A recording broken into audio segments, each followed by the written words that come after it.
vez que eu viajava pela estrada de Ouro Fino, de longe eu avistava a figura de um menino que corria, abria a porteira, depois vinha me pedindo: toque o berrante, seu moço, que é pra eu ficar ouvindo. Quando a boiada passava e a poeira ia baixando, eu jogava uma moeda e ele saía pulando.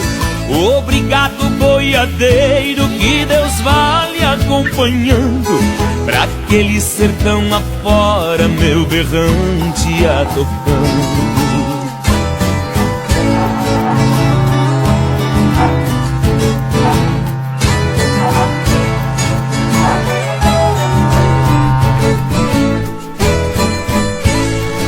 Nos caminhos desta vida muito espinho eu encontrei, mas nenhum calou mais fundo do que isso que eu passei.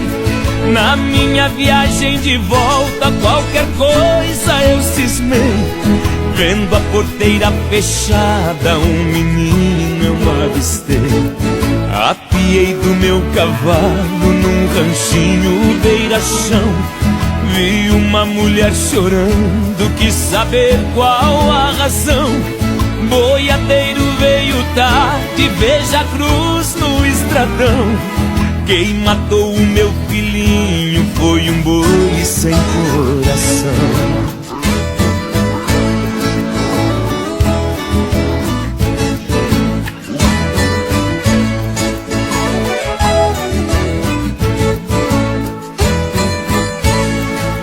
Lá pras bandas de Ouro Fino, levando gado selvagem, quando eu passo na porteira até vejo a sua imagem.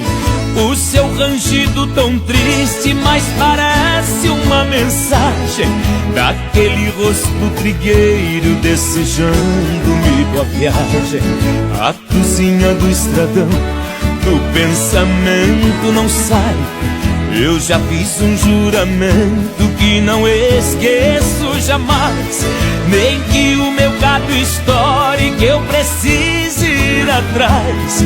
Neste pedaço de chão berrante eu não toco mais.